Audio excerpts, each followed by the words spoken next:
ओम शांति। ओम शांति। आज 9 तारीख के मीठे बाबा के महावाक्य हैं। आज बाबा ने कहा, मीठे बच्चे, बाप आए हैं सारी दुनिया से विकारों की तपत बुझाए, सबको शीतल बनाने। ज्ञान बरसात शीतल बना देती है। बाबा ने क्या कहा? मैं आया हूँ सारी दुनिया में शीतलता यानी ज्ञान की बरसात करने। क्यों? क्योंकि इस समय सारी दुनिया 5 विकारों की अग्नि में तप रही है। 5 विकार इस समय फुल फोर्स में है अपनी, इसीलिए बाबा को आना पड़ा। तो प्रश्न बाबा ने पूछा, कौन सी तपत सारी दुनिया को जला रही है?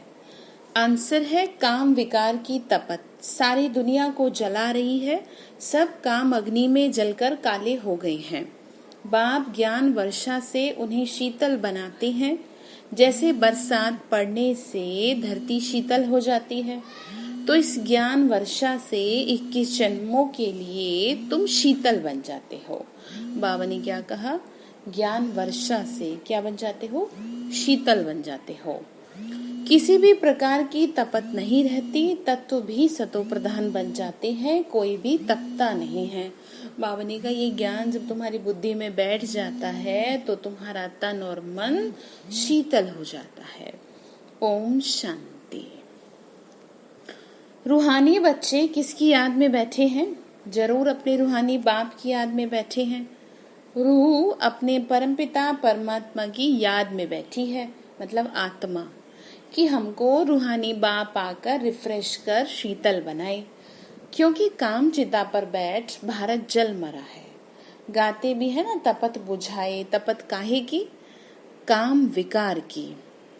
बाबा ने कहा, बहुत तपत होती है तो मनुष्य मर पड़ते हैं। इस काम चिता की तपत में भारत एकदम जल मरा है। इसीलिए बाप को याद करते हैं कि आकर शीतल बनाओ। बरसात पड़ने से जैसे शीतलता हो जाती है, धरती शीतल हो जाती है, तो ये तो बरसात कौन सी है? ये ज्ञान की बरसात है। बाबा आते हैं, ज्ञान देते हैं। एक ही बार आकर इतना शीतल बनाते हैं, इतना सब कुछ दे देते हैं जो सतयुग में कोई भी चीज की उत्कंठा नहीं रहती। बाबा ने क्या कहा? एक ही बार तुमको इतना ज्ञान दे देता हूँ कि आराम से रहते हो 21 जन्मों तक। आधा कल्प उत्कंठा में रहते आए हो, बाबा आकर शीतल बनाओ। पतित पावन बाप आकर हमको शीतल बनाए। इस ज्ञान वर्षा से भारत अथवा सारी दुनिया शीतल हो जाती है। बाबा बोले, ये ज्ञान की वर्षा ना मन को तन को शीतल कर देती है। जब मन शांत रहेगा तो तन भी सही रहेगा। बाबा ने कहा, बच्चे, शीतलता आ जाती है, तुम स्वर्ग के मालिक बन जाते हो। मनुष्य मरते हैं तो कहते हैं स्वर्गवासी हुआ। बाबा ने क्या कहा? मनुष्य मरते हैं तो ऐसा कहा जाता है। तो बाबा बोले, ऐसे कहते हैं ना, स्वर्गवासी हुआ। वह तो सिर्फ मुख मीठा करते हैं, तुम जानते हो स्वर्ग की अब स्थापना हो रही है। बाबा ने कहा, बाबा आया हुआ है। किस लिए आए हैं? ज्ञान की वर्षा करने। ज्ञान की वर्षा कर रही हैं। शीतलता का असर, इस ज्ञान का असर 21 जन्मों तक रहता है। बाबा ने कहा, वहां ना बरसात ना किसी भी चीज की इच्छा रहती, क्योंकि अभी इतना ज्यादा अपने अंदर मजबूती आ जाती है, ज्ञान आ जाता है, जिससे कि फिर कोई चीज की कमी नहीं रहती। जैसे कि दुनिया में एक बार अच्छे से पढ़ लो, अच्छे से जिसने एक बार पढ़ाई कर ली तो फिर उसको आराम से नौकरी मिल जाती है, ठीक है ना। तो बाबा ने यही कहा, तुम अभी अच्छे से पढ़ लिए तो 21 जन्म तुम आराम से ऐश करोगे। बाबा ने कहा, सदैव बाहर ही बाहर रहती है, यहाँ की तरह नहीं कि बिन मौसम बरसात, बिन मौसम गर्मी, तो ऐसे नहीं। बाबा ने कहा, वहाँ सब कुछ कंट्रोल में रहेगा।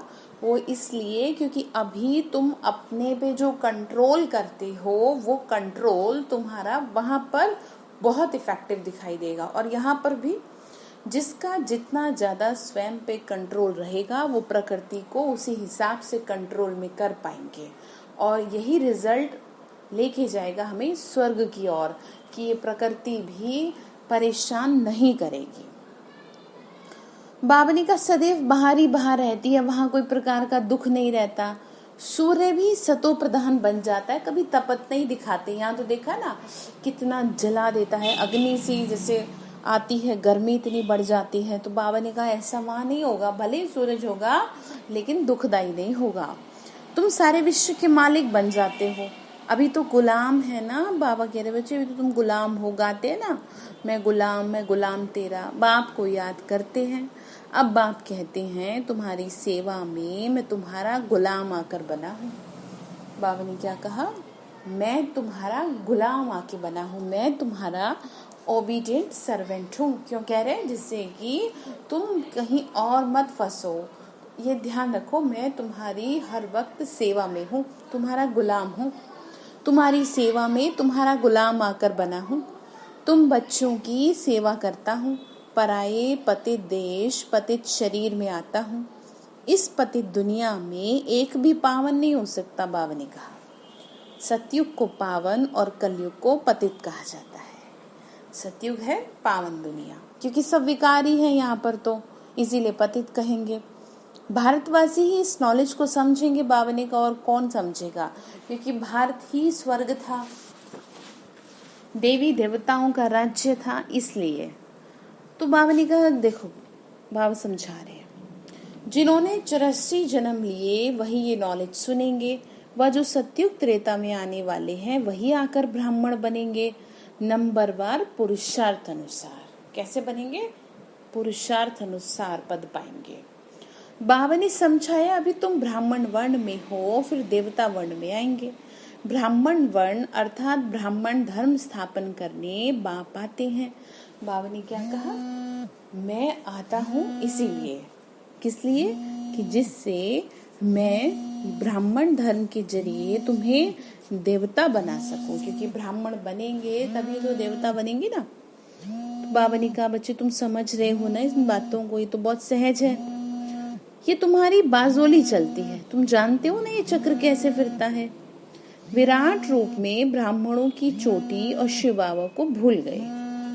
कहते हैं, क्या कहते हैं, देवता क्षत्रिय वैश्य शूद्र, और फिर शूद्र से क्या बन रहे हैं, फिर से बाबा देवता बना रहे ना। ब्राह्मण कहाँ गए, ब्राह्मण लोग गाते भी हैं ब्राह्मण देवताए नमः, तभी तो प्रजापिता ब्रह्मा की वंशावली फिर कहाँ गई। तो बाबा ने कहा प्रजापिता ब्रह्मा का नाम कितना बाला है, चित्रों में भी कितनी भूल कर दी। बाबा समझा रहे बच्चे, चित्रों में भी कैसे क्या कर दिया। बाबा ने कहा प्रजापिता ब्रह्मा की औलाद का कोई नाम निशान नहीं। बाबा फिर बोले कितनी भूल कर दी। स्कूल में टीचर पढ़ाते हैं वो फिर भी सोर्स ऑफ इनकम है, एम ऑब्जेक्ट तो जरूर चाहिए ना। तो तुम बच्चे जानते हो ना, उस पढ़ाई से उच्च मर्तबा मिलता है। पतित दुनिया में भगवान आकर पतितों को पढ़ाते हैं। बाप कहते हैं मैं तुम बच्चों को पढ़ाकर पावन बनाता हूँ। इस पढ़ाई से इनकम देखो कितनी भारी है, तुम्हारा जीवन सुंदर बनेगा, और क्या चाहिए बताओ। बाबा ने कहा आधा कल्प के लिए तुम तकदीर बनाते हो, पूरे 21 जन्मों के लिए। भारत में गाया हुआ है, क्या गाया है, 21 पीढ़ी। अब तुम बेहद के बाप से 21 पीढ़ी बेहद का सुख पाते हो, वर्षा पाते हो। लौकिक बाप का है अल्पकाल क्षणभंगुर का वर्षा, इस बाप से तुम ऐसा वर्षा पाते हो जो पीढ़ी बाई पीढ़ी तुमको दुख नहीं रहेगा। मतलब बाबा ने कहा तुम्हें किसी भी तरह से कोई कष्ट नहीं होगा इस ज्ञान की वजह से। बाबा ने कहा पीढ़ी दर पीढ़ी तुमको सुख मिलेगा। और यहाँ क्या है, यहाँ पीढ़ी दर पीढ़ी दुख रहता है, वहां तो नहीं ना रहेगा। बाबा ने कहा जो पीढ़ी बाई पीढ़ी तुमको दुख नहीं रहेगा, क्योंकि 21 जन्मों तक की गारंटी है। फिर तो भारत में ही बेहद का सुख था ये ज्ञान, और किसी की बुद्धि में नहीं। ये ज्ञान देने वाला बाप जाने, और जिनको देते हैं वो जाने। गुड़ जाने गुड़ की गोथरी जाने, ये कहावत है ना, तो वही है। बाबा जाने बच्चे जाने, और न जाने कोई। ग्रंथ में उनकी महिमा गाई हुई है, एक ओंकार निराकार निरंकार। इसका अर्थ भी अभी तुम समझते हो ना, वो तो सिर्फ गाते हैं। निरहंकारी, इतनी बड़ी अथॉरिटी होते हुए भी उनको कोई अहंकार नहीं। बाबा ने कहा देखो सोचो तुम, जब मैं अहंकार नहीं दिखाता तो तुम्हें किस बात का अहंकार है। तो यहाँ थोड़ी भी पोजीशन वाले होते हैं तो कितना नशा उन्हों को रहता है। वो अल्पकाल वाले मर्तबे का नशा कि मैं फलाना हूँ। अब तुमको इस रूहानी पढ़ाई का नशा है ना। बाबा ने कहा तुम्हें थोड़ा खुशी रहती है, नशा रहता है कि नहीं रहता कि ये पढ़ाई, रूहानी पढ़ाई, हमें आध्यात्मिक ज्ञान मिला, हमें जीवन की वास्तविकता का पता चला, तो कितनी खुशी होनी चाहिए, कितना नशा रहना चाहिए। बाबा ने कहा आत्मा हो इस बात का कितना नशा रहना चाहिए। तुम्हारी आत्मा भी जानती है ना आत्माभिमानी बनना है, तभी तो बाप को याद कर सकेंगे। शरीर का भान होगा तो कैसे याद करेंगे। बाबा ने कहा मैं फलाना हूँ, ऐसे रहेगा फिर। अब तुमको इस पढ़ाई का नशा रहना चाहिए। बाप के साथ योग टूटने से माया का गोला लग जाता है, मुरझा जाते हैं। फिर याद करते रहे तो खुशी का पारा चढ़ा रहे। कोई बड़ा इम्तिहान पास करते हैं तो खुशी रहती है ना। समझते हैं बस इसके ऊपर कोई पढ़ाई नहीं है। तो तुम अभी समझ रहे हो ना, हमारी इस पढ़ाई से ऊपर कोई पढ़ाई नहीं है। इस ज्ञान से ऊंचा कुछ नहीं है। इन लक्ष्मी नारायण ने पास्ट में जरूर ऐसी पढ़ाई की, राजयोग सीखे हैं, तब महाराजा महारानी बने। राजयोग तो मशहूर है ना। तो परमपिता परमात्मा आगे राजयोग सिखाते हैं। किस लिए? स्वर्ग के लिए। ध्यान रखेंगे ना, स्वर्ग में जाएंगे ना, कुछ भी सीखते हैं तो उसका कुछ तो परिणाम निकलता है। तो बाबा ने कहा ये इसका परिणाम स्वर्ग में तुम्हें मिलेगा। कहते भी हैं पास्ट में ऐसे कर्म किए तभी तो ये बने, ऐसे कहा जाता है नॉर्मल लैंग्वेज में कि। तो इसीलिए बाबा ने कहा अभी ये पढ़ाई पढ़ लोगे तो अच्छे कर्म होंगे, तो जीवन आगे सुंदर रहेगा तुम्हारा। फिर बाबा ने आगे कहा तुम जानते हो इस जन्म में हम ऐसे कर्म सीखते हैं जो भविष्य के जन्मों के लिए फिर राज्य करेंगे, वह स्वर्ग में विराजमान होंगे। यथा राजा रानी तथा प्रजा भी है ना, तो राजधानी है ना। बाप आया है राजधानी स्थापन करने। किस लिए आए हैं? राजधानी स्थापन करने। फिर तुम आकर 21 जन्म पालना करेंगे। 63 जन्म तो दुख भोगा है। बाबा ने कहा बच्चे तुमने अब तक दुख भोगा, तो इसलिए मैं तुम्हें कहता हूँ कि तुम मेरी बात मानो और अपने आप को सुखों से भरपूर कर लो 21 जन्मों के लिए। बाबा ने कहा बच्चे देखो वो सब खत्म हो जाएगा, जो दुख रहा नरक में सब समाप्त होगा। भारत को स्वर्ग कहा जाता है, अभी तो नरक है ना। तो सृष्टि कितनी बदल गई। बाबा ने कहा वो राजाई कहाँ चली गई। रावण राज्य शुरू होने से फिर तुम पतित बन जाते हो। बाबा कह रहे बच्चे तुम साफ सुथरे थे, तुम कितने अच्छे थे, तुम्हें दुनिया ने पूजा, तुम देवता थे, तुम औरों जैसे थे ही नहीं, और तुम अभी कैसे औरों जैसे हो जाते हो। तुम याद करो। बाबा ने कहा बच्चे नहीं, ऐसे नहीं हो सकते, तुम मेरे हो। तो इसीलिए स्वर्ग कहा जाता है। फिर बाबा ने कहा दुनिया इतने अच्छे थे, तुम वहां पे रहते थे, सृष्टि कितनी बदल गई। वो राजाई कहाँ चली गई। रावण राज्य शुरू होने से फिर तुम पतित बन जाते हो। बाप कहते हैं तुम अपने 84 के चक्र को नहीं जानते हो। अभी तुम बच्चों को बार बार समझाया जाता है। तुमने 84 जन्मों का चक्र पूरा किया। बाबा ने कहा अब तुम्हारा बिल्कुल लास्ट का जन्म चल रहा है, तुमने पूरा कर लिया अब चक्र, अब कुछ नहीं है। आखिरी श्वास चल रही है, ये अंतिम जन्म है। अब फिर से अपना वर्षा ले लो। तुमको मुक्ति धाम में बैठ नहीं जाना। बाबा ने कहा परम धाम में घर में कोई बैठे थोड़ी रहते हैं, जहाँ के और अपना सुखों से रहते हैं ना जीवन में। तो कह रहे हैं मुक्ति धाम में थोड़ी बैठ जाना है। तुम्हारा तो ऑलराउंडर पार्ट है, सतयुग में भी जाएंगे, त्रेता में भी, फिर वापस नीचे उतरेंगे। तो ऐसे बहुत है जो सतयुग से लेके द्वापर कलयुग तक भी मुक्ति धाम में रहते हैं। बाबा ने कहा अच्छा ऐसे भी हैं कि जिनको जन्म नहीं मिलता, ऐसे रहते हैं मुक्ति धाम में। ऐसे नहीं कहेंगे कि यहाँ आने से मुक्ति धाम अच्छा है। वो तो मच्छर सदृश्य हो गया कि जाए और चुपचाप बैठ गए, क्योंकि कुछ अच्छे कर्म किए नहीं, तो सुख कहाँ से भोगेंगे। आत्मा को सुख की फीलिंग तो सतयुग में ही रहेगी ना, जैसे कलयुग में दुख की फीलिंग है। अब परम धाम में तो बस शांति की फीलिंग रहेगी। शांत है आत्मा, बिल्कुल सुन्न अवस्था है उसकी।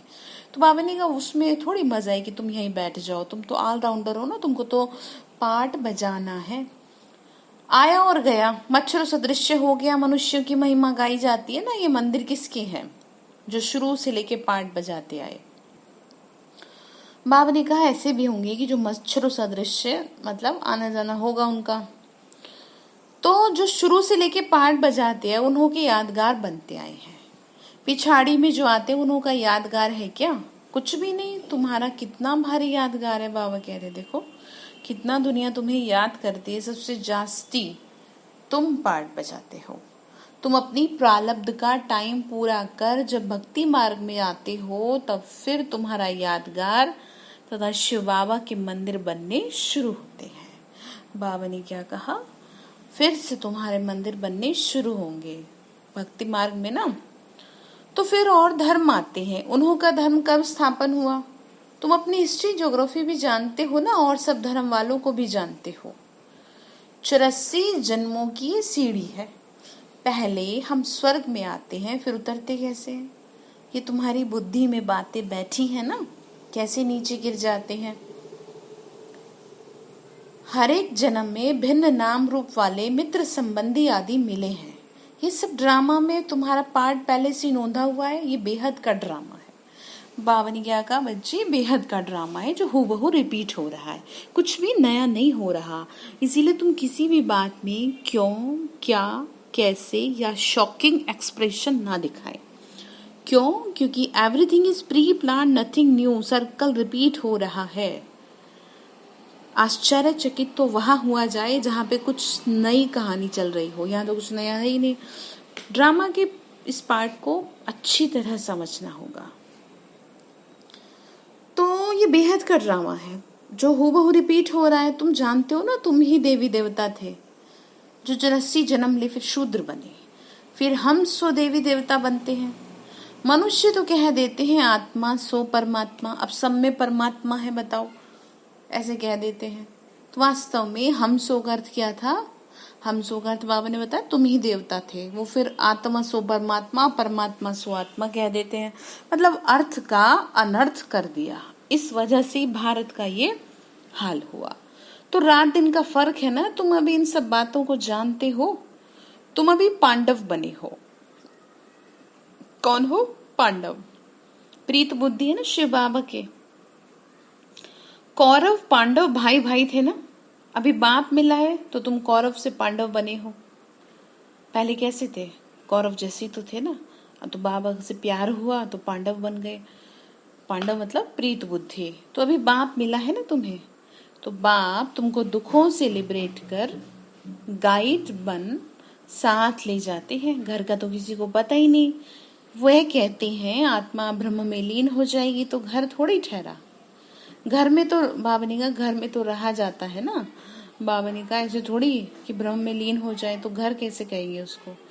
उनको इनकॉर्पोरियल वर्ल्ड कहा जाता है। अभी तुम बच्चे जानते हो ना, हम निराकारी आत्मा निराकार वर्ल्ड में बिंदी मिसल निवास करती है। कैसे निवास करती है? बिंदी मिसल। कहाँ निवास करती है? परम धाम में। वो भी निराकारी दुनिया है ना। निराकारी झाड़ है। बाबा ने कहा ये ड्रामा बना हुआ है। बीज और झाड़ को जानना है। इसका नाम ही है वैरायटी धर्मों का झाड़। ये मनुष्य सृष्टि है। इसका बीज रूप बाप है। कितनी वैरायटी है। हर एक धर्म वाले के फीचर्स न्यारे। फिर यहाँ भी एक की शक्ल न मिले दूसरे से। बाबा ने कहा सभी के फीचर्स अलग अलग है, फिर भी देखो किसी से कोई नहीं मिलता। ये भी ड्रामा बना हुआ है। कल्प वृक्ष की आयु 5000 वर्ष है। यह बाप ही समझाते हैं। मनुष्य एक्टर्स हैं। यहाँ पार्ट बजाने आते हैं। बाबा ने कहा सब अपना अपना पार्ट बजाने आते हैं। ये मांडवा है। क्या है ये? मांडवा। रोशनी के लिए। क्या? सूरज चांद सितारे। ठीक है। बाबा ने कहा ये कोई देवता थोड़ी है। ये तो मनुष्यों ने अपनी वजह से इनको ये रूप प्रदान कर दिया, या ये कहें ये उपाधि दे दी। और ऐसे तो देखो ना, कलयुग ही एक ऐसी जगह है जहाँ पे मनुष्य नदी, नाले, चौखट, सूरज, चांद, सितारे सब की पूजा करता है। उसका कारण ये क्योंकि वो खुद शक्तिहीन है, डरा हुआ है। इसीलिए प्रकृति को देवता माना जाता है, जिससे कि कष्ट ना दे, वो कोई दुख ना दे, जबकि ये तो नेचुरल है।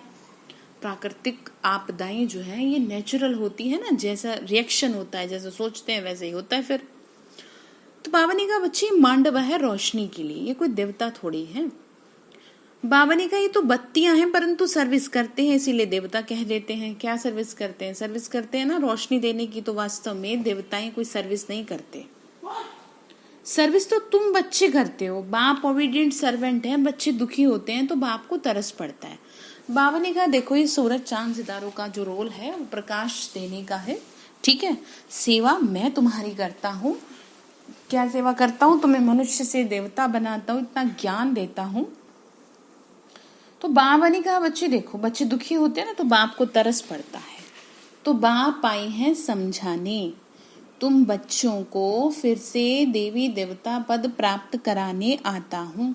चढ़ती कला उतरती कला हर चीज की होती है। बाबा ने कहा ये हर चीज में होता है, ऐसा नहीं है कि तुम्हारा ही है।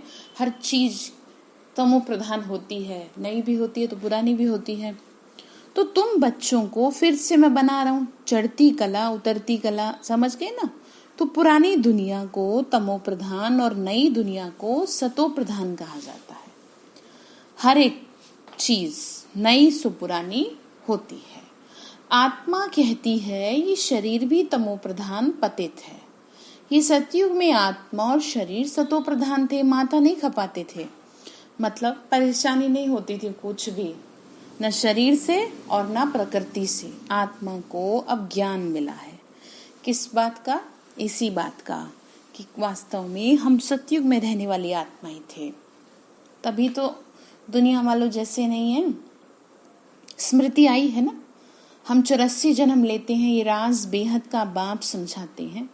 दुख में बाप को ही पुकारते रहते, रहम करो, दुख हरो, सुख दो। भारत ही सबसे सुखी था ना।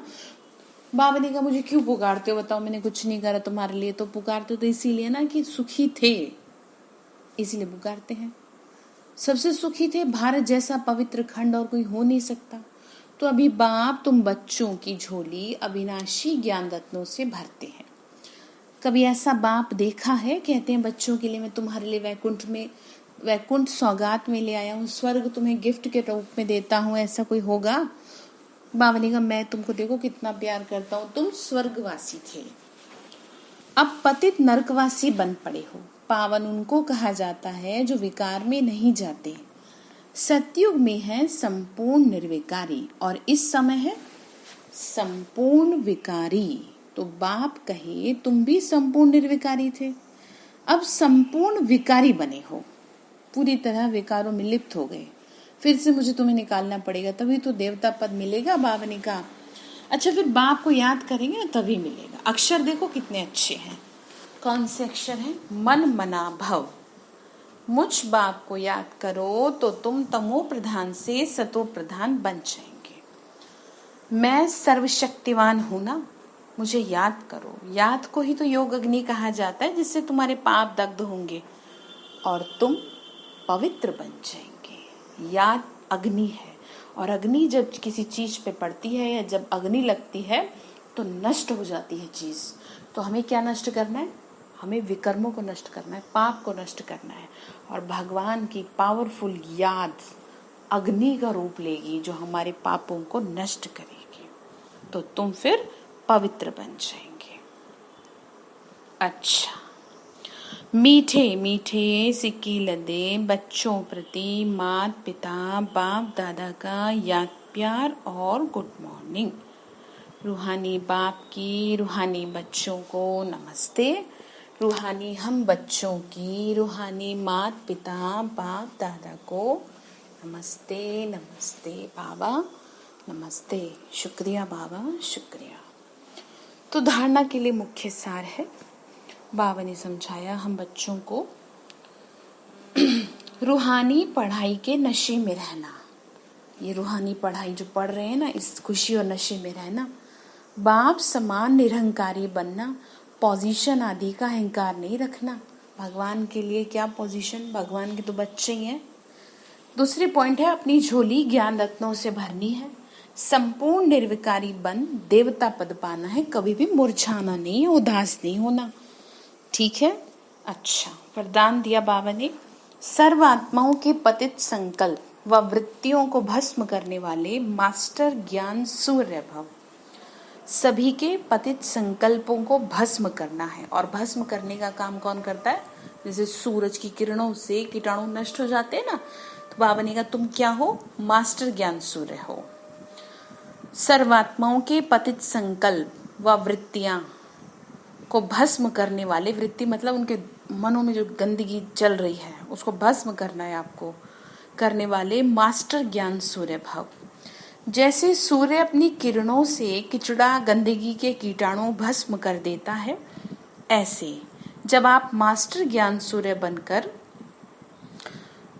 कोई भी पतित आत्मा को देखेंगे तो उनका पतित संकल्प, पतित दृष्टि व वृत्ति भस्म हो जाएगी। पतित पावनी आत्मा पर पतित संकल्प वार नहीं कर सकता। पतित आत्माएं पतित पावनियों पर बलिहार जाएंगी। बाबा ने कहा जब तुम मास्टर ज्ञान सूर्य की स्टेज पर रहेंगे तो किसी की मजाल नहीं जो तुम पर हावी हो या वार करे, पर ध्यान रखना पड़ेगा ना तुम्हें। बाबा ने कहा पतित आत्माएं पतित पावनियों पर बलिहार जाएंगी, फिर वो नतमस्तक हो जाएंगी। जैसे मंदिर में जाके हर किसी का माथा झुक जाता है, चाहे वो कितना ही पतित भ्रष्टाचारी कैसा भी हो, हर कोई गर्दन झुका लेता है, क्योंकि वो अपने आप में मूर्तियों में ही इतनी ताकत है। तो बाबा ने कहा तुम तो साक्षात देवी हो, तो तुम्हारे साथ कितनी शक्ति है, मैं तुम्हारी मदद कर रहा हूँ, तो तुम ध्यान रखो। तो इसके लिए माइट हाउस यानी शक्ति स्वरूप अर्थात ज्ञान सूर्य स्थिति में स्थित रहो। मैं कौन हूँ? मास्टर ज्ञान सूर्य हूँ, ध्यान रखो। स्लोगन है अपने धारणा स्वरूप से योगी जीवन का प्रभाव डालना, ये बहुत बड़ी सेवा है। बाबा ने कहा तुम्हारा जो जीवन में ज्ञान की धारणाएं होंगी, इसका इफेक्ट अगर किसी दूसरे पे पड़ेगा तो ये भी बहुत बड़ी सेवा है। तो आज बाबा ने हम बच्चों को समझाया ना क्या बनना है? मास्टर ज्ञान सूर्य। अच्छा, ओम शांति।